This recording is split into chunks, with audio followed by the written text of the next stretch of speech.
Olá, meu nome é Heloísa Ribeiro e eu sou pesquisadora aqui na Fundação Podemos. No ano passado, nós percorremos 12 estados brasileiros e nesse momento a gente entendeu qual eram as bandeiras e as causas dos filiados do Podemos. Nesse sentido, preparamos hoje um curso para vocês sobre políticas públicas de prevenção ao suicídio. Convidamos o Vitor Sete, que é PMO aqui na Fundação Podemos, mas também é mestre em políticas públicas pela Universidade Federal do ABC, com trabalho sobre políticas públicas de prevenção ao suicídio, tema que pesquisa desde 2016. Ele também tem certificado de pesquisador em suicidologia, prevenção, pós-venção e políticas públicas pelo Instituto de Pesquisa, Prevenção e Estudos em Suicídio. Vitor é bacharel em políticas públicas e em ciências e humanidades pela Universidade Federal do ABC. Vitor, muito obrigada pelo seu tempo, sua disponibilidade. É um prazer ter você aqui. Acredito que vai ser um papo muito interessante e muito importante aí para o nosso partido. Eu que agradeço, na verdade, a Fundação ter aberto esse espaço para eu poder falar sobre um tema tão importante. Eu acho que é um timing ótimo, inclusive, falar sobre isso em setembro, é o mês que a gente tem o Setembro Amarelo, o Dia de Prevenção ao Suicídio, então eu acho que cai muito bem a gente trazer esse assunto nesse momento. Certo. A gente sempre busca entender políticas públicas em relação ao Estado, à sociedade civil, ao setor privado, né? De que maneira o Estado pode atuar visando prevenir o suicídio? E quais os principais desafios enfrentados ao desenvolver e implementar políticas eficazes? Bom,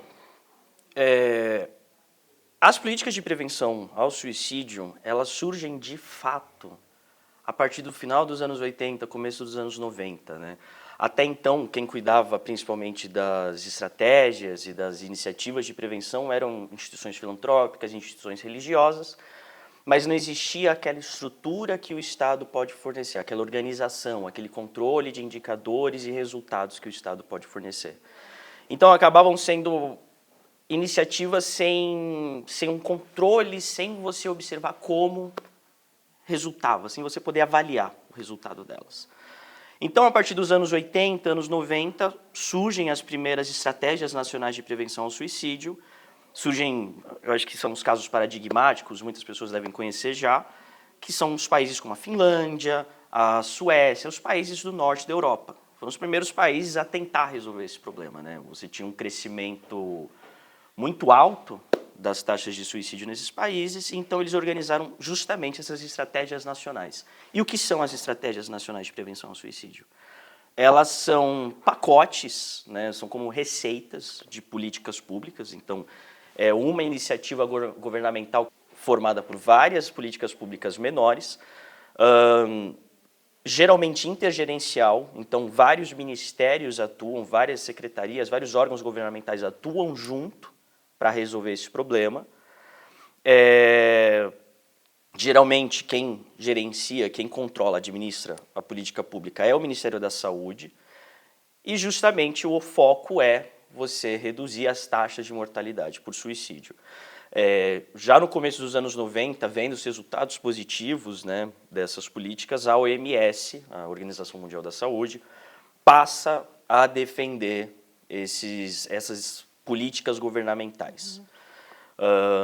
Os primeiros relatórios surgem no início dos anos 90, mas em 2014 você tem o lançamento do primeiro relatório específico sobre prevenção ao suicídio pela Organização Mundial da Saúde, então você tem uma janela muito longa, né? Mas ainda assim você tem o lançamento do relatório Prevenção ao Suicídio, um Imperativo Global, que é o primeiro relatório que traz informações para os governos de como eles devem implementar essas políticas públicas, como eles devem formar esses órgãos de controle, de estudo, de avaliação.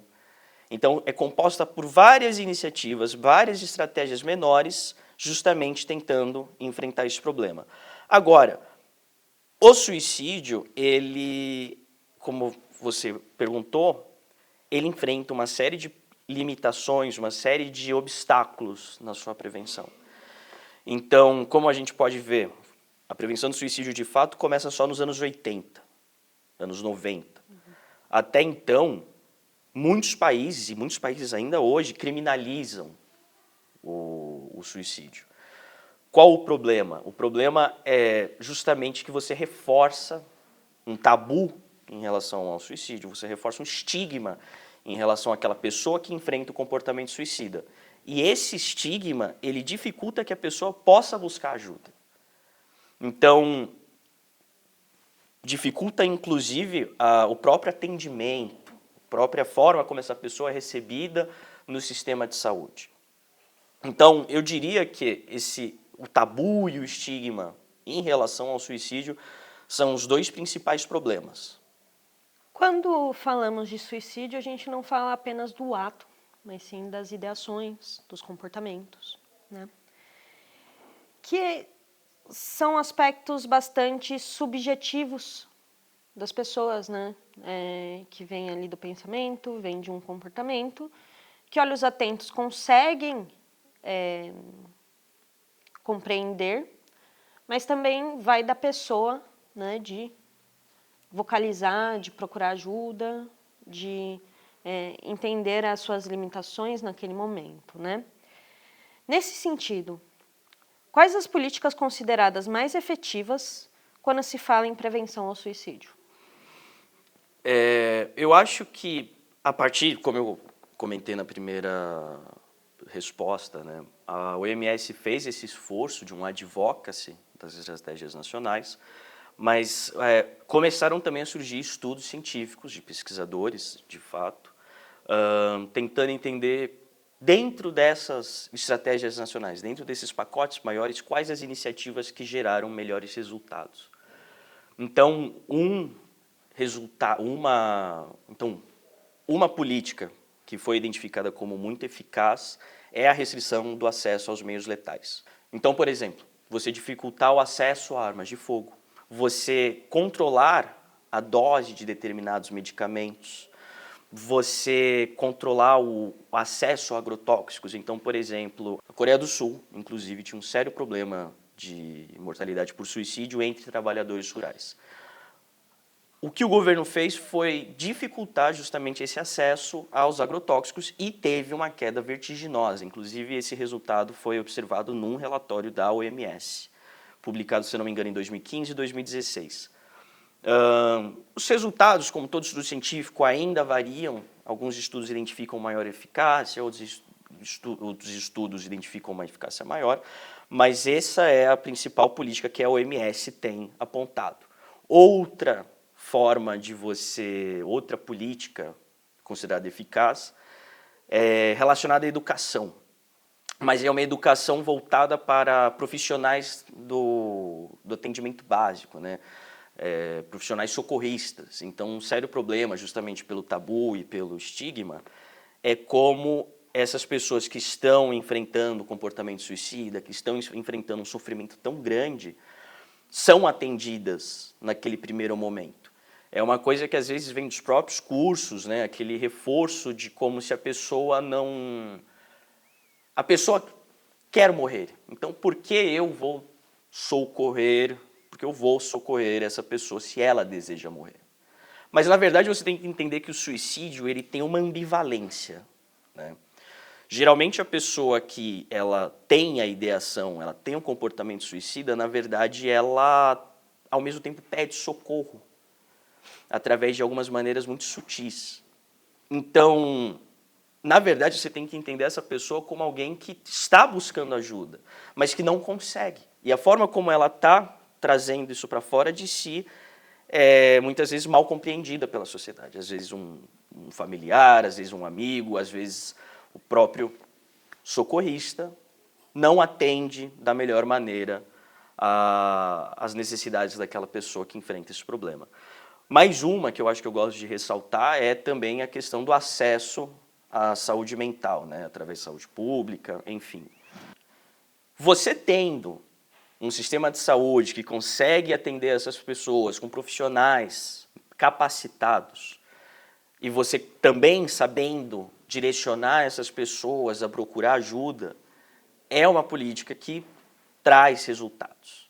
Então, eu gosto de ressaltar geralmente essas três. Uma outra que também eu acho muito interessante é o treinamento de gatekeepers. O que quer dizer gatekeepers? Gatekeepers são, por exemplo, pessoas que têm relação com grandes grupos. Então, por exemplo, pastores de igreja, professores, essas pessoas que estão atreladas, líderes comunitários, essas pessoas que estão atreladas a grandes a comunidades, né, geralmente com liderança. Mesmo que essas pessoas não sejam profissionais da saúde, elas ainda têm, às vezes, a importância de saber reconhecer alguém que está enfrentando um sério problema e justamente poder direcionar essa pessoa para algum posto de saúde, para algum CAPS, para buscar esse tratamento que ela precisa. Certo. Você falou sobre os CAPs, né? Esse centro de atendimento de saúde mental especializado, ele ainda é bastante tímido no Brasil, né?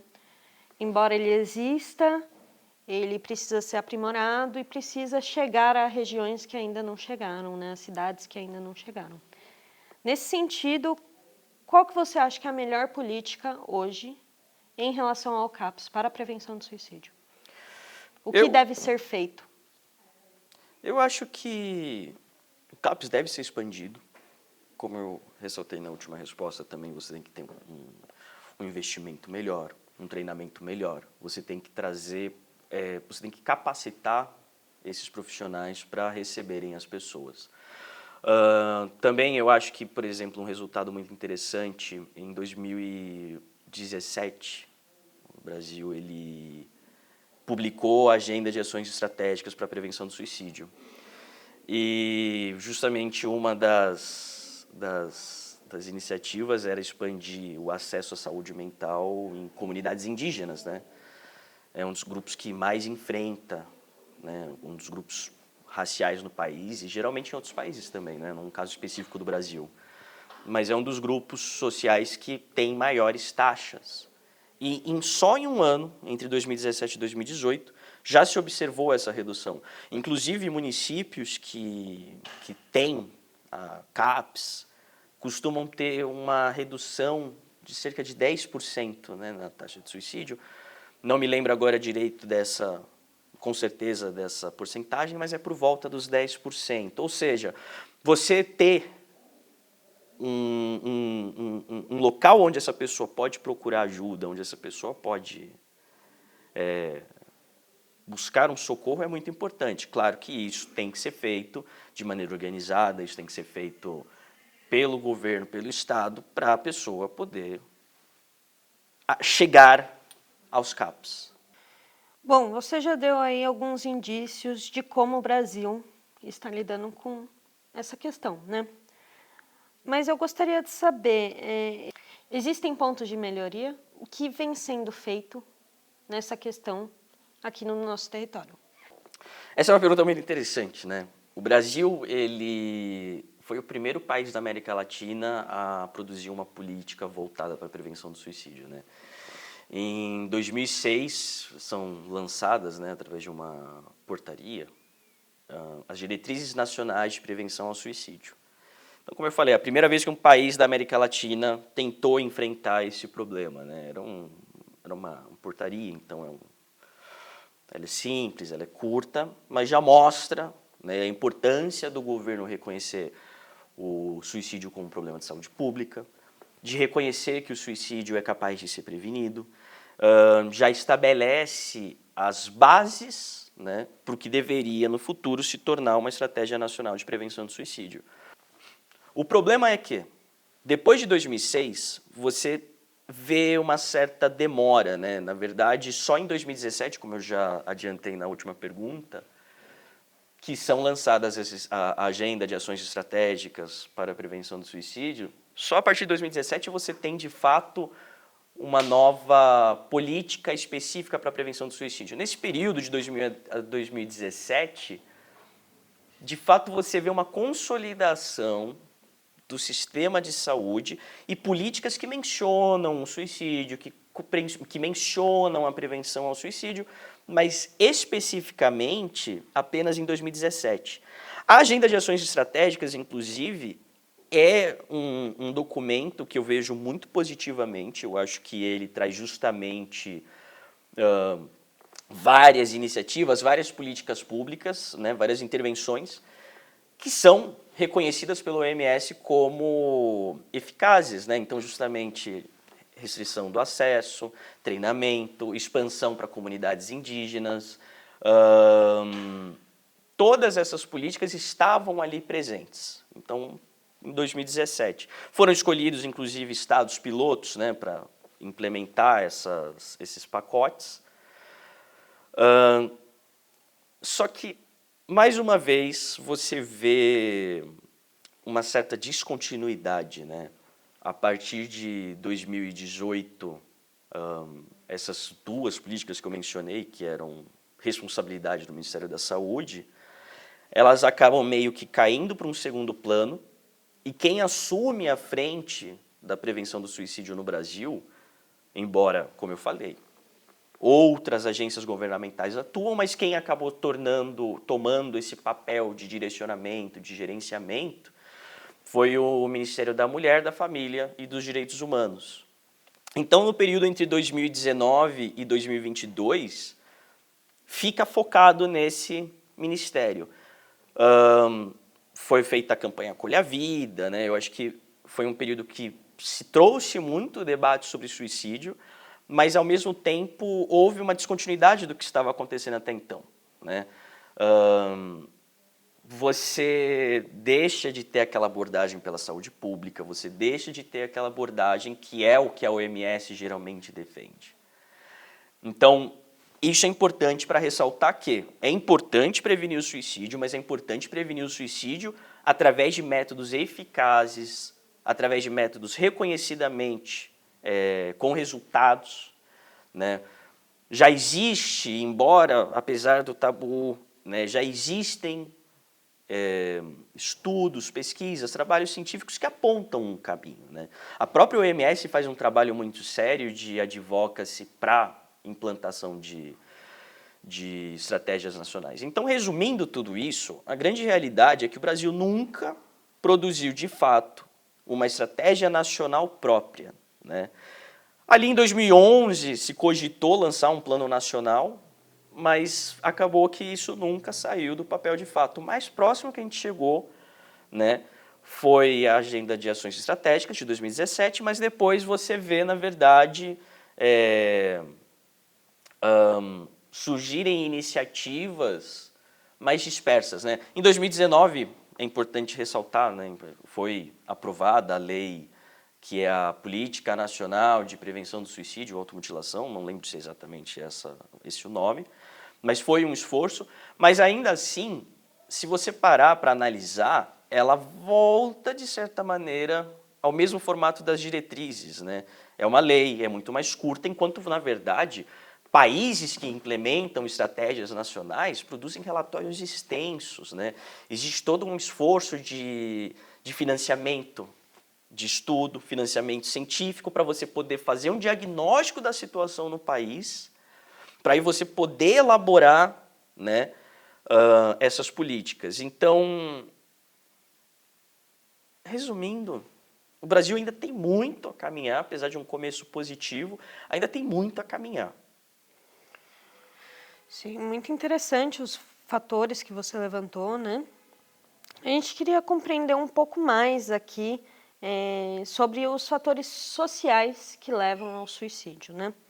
Afinal, o comportamento suicida, ele é permeado por questões sociais e psicológicas, né?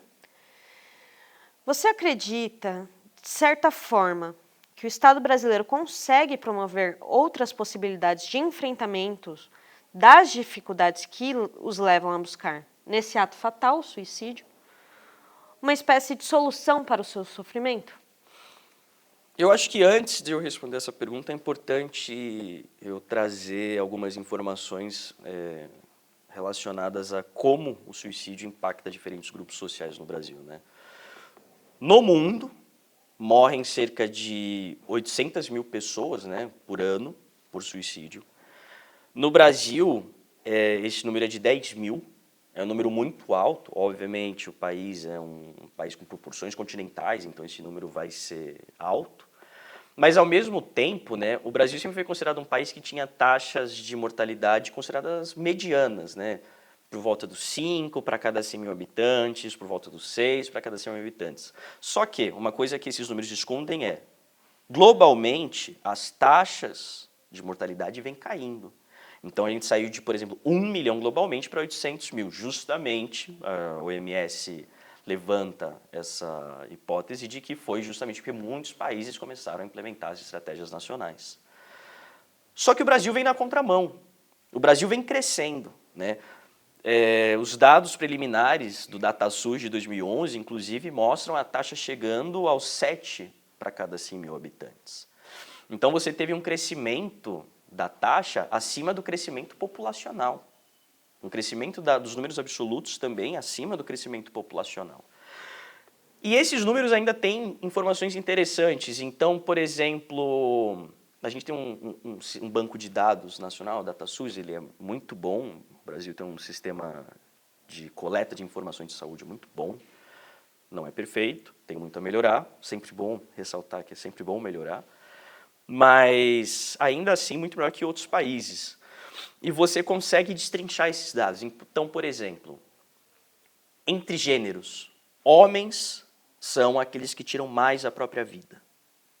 No entanto, ao mesmo tempo, mulheres são as que cometem mais tentativas. É cerca de 60% de mulheres que fazem tentativas, enquanto os homens são os outros 40%. Né? Existe uma discussão relacionada a isso, né? Eu acho que, como a própria questão de gênero e a dificuldade, às vezes, que homens têm de expor os seus sentimentos, de trazer à tona aquele sofrimento, né, aquela tradição masculina de aguentar o sofrimento sozinho, isso acaba justamente também reforçado pelo tabu de você ter essa mortalidade maior entre homens e também os meios, né? Homens costumam usar meios mais letais. Então, por exemplo, homens costumam usar arma de fogo, precipitação, enquanto mulheres geralmente, através dos dados a gente consegue enxergar isso, geralmente usam mais envenenamento com medicamentos. Então, isso ressaltando de novo a importância da restrição do acesso aos meios letais, né? Uma pessoa que utiliza uma arma de fogo, muito dificilmente vai ser socorrida. Agora, uma pessoa que tenta o envenenamento através de medicamentos, existe uma chance de você socorrer. Mais informações. Entre os grupos etários, homens acima de 70 anos também são um grupo de alto risco, né? Chegando a taxas de 17 para cada 100 mil habitantes. Lembrando que a taxa nacional é 7, né? 5 a 7. De novo, né? Aquela sensação de, geralmente, homens idosos enfrentam uma sensação de perda de papel social, isolamento, né? Diferente de mulheres idosas que geralmente encontram comunidades religiosas, grupos onde elas conseguem manter laços. Homens idosos geralmente enfrentam esse problema sozinhos, né? Agora, ao mesmo tempo, considerando a população jovem, né, muito se fala sobre a mortalidade por suicídio entre jovens, né, um problema que geralmente aparece na imprensa, né? De fato, é uma das maiores causas de mortalidade, a terceira maior causa de mortalidade entre jovens. Entre os grupos raciais, já adiantei de novo, né, mas a população indígena enfrenta sérios problemas, né, da causa da mortalidade por suicídio, principalmente entre jovens, né? Então, as taxas de mortalidade entre indígenas de cerca de 15 a 19 anos, de acordo com o último censo, superam 25 para cada 100 mil habitantes, 30 para cada 100 mil habitantes. Isso é uma taxa de mortalidade altíssima, né? Países que enfrentam sérios problemas com isso chegam a taxas de 40. Então, a gente tem uma parte da nossa população enfrentando uma taxa tão alta.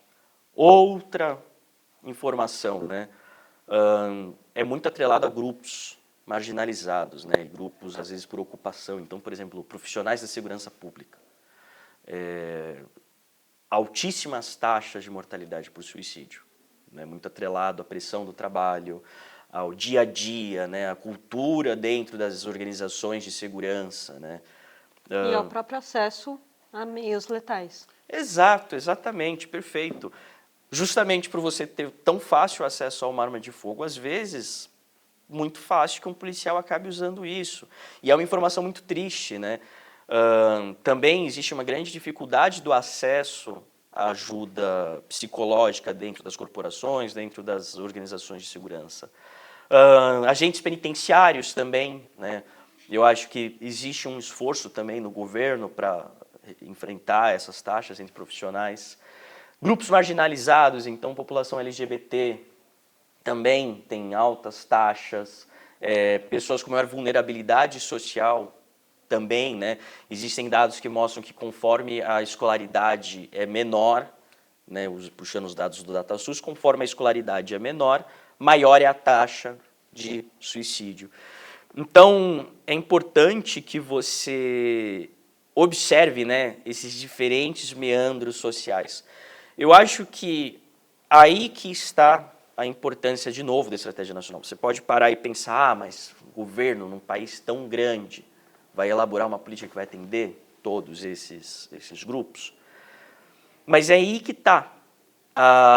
Uma estratégia bem feita, uma estratégia bem produzida, com pesquisa, trazendo essas informações, fazendo essa análise, pode elaborar um programa eficaz. Então, por exemplo, a Agenda de Ações Estratégicas tinha previsto nela políticas específicas para comunidades indígenas, tinha políticas voltadas para a população jovem, existem políticas soltas, mas dispersas para agentes de segurança.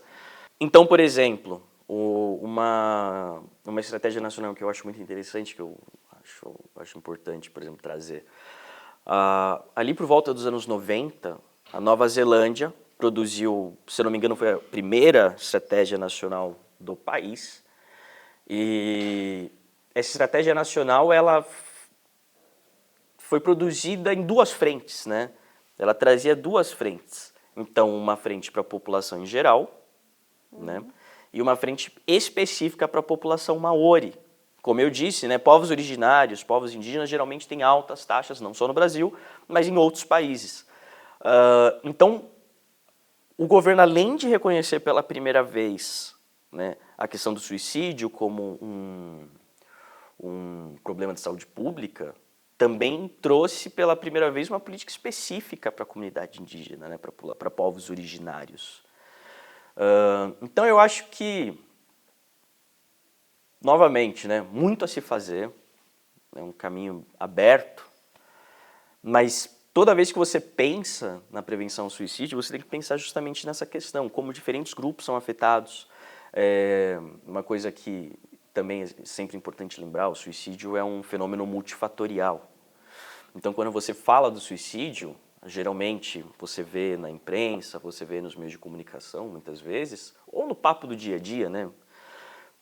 As pessoas falarem, fulano tirou a vida porque ele perdeu emprego. Fulano se matou porque ele teve um término de namoro. Mas você está atrelando a um motivo só, que pode ser um fator precipitante, né? Mas que, na verdade, o suicídio é uma série de fatores que influenciam naquela tomada de decisão tão triste, né? Então, ao mesmo tempo, é muito difícil você medir o impacto de cada um desses fatores de risco, né? A gente diz, fatores de risco são aqueles fatores que podem facilitar que a pessoa desenvolva o comportamento, né, e pratique o ato suicida. É muito difícil você, né, pesar cada um desses fatores de risco, mas, ao mesmo tempo, existem também os fatores protetores, né? Então, ao mesmo tempo que você não falar só do lado negativo, existem coisas, né? Existem fatores que podem ajudar na proteção e na prevenção do suicídio, né? Então, por exemplo, o doutor Neuri José Botega, né? Foi um dos que, inclusive, participou da ideação das diretrizes nacionais. Ele fala que a prevenção do suicídio ela acontece através da minimização, né, do enfrentamento aos fatores de risco e do reforço dos fatores de proteção. Fatores de proteção entendendo, às vezes, participar de uma comunidade, acesso à saúde mental, melhor atendimento também quando é recebido, né, não só o acesso. Enfim, existem formas que o governo pode atuar, mas ainda assim é um caminho que está no início, no Brasil principalmente, é uma coisa que ainda tem que caminhar muito, né? Sim, sim. Bom, e uma dúvida sempre paira, você falou muito sobre o estigma, né? Nesse sentido, qual a importância do mês de setembro, a prevenção do suicídio, né? Como essa campanha surgiu e de que forma ela tem auxiliado a população a ser mais consciente sobre essa questão de saúde pública, sobre os métodos de enfrentamento, né, ao comportamento suicida e também como valorização da vida. Uhum. Eu acho muito interessante, né, a gente trazer essa discussão sobre o Setembro Amarelo, né? Ele surge, né, existe o debate de como ele surgiu, mas ele surge de fato quando organizações de saúde mental, organizações de psiquiatras, organizações de trabalhadores da saúde mental junto com a OMS acabam organizando esse dia, né, o dia 10 de setembro, como o Dia Mundial da Prevenção do Suicídio. Eu acho que existe uma dualidade em relação ao Setembro Amarelo, né? Ao mesmo tempo que ele é uma oportunidade para a gente discutir o tema do suicídio, como a gente está fazendo aqui agora, né?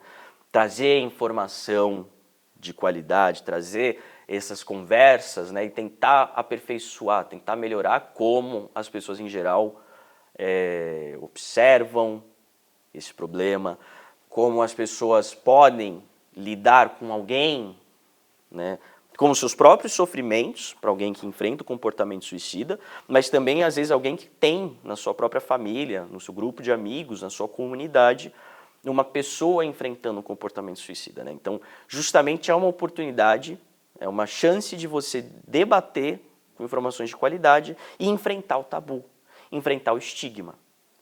Por outro lado, quando eu digo dessa dualidade em relação ao Setembro Amarelo,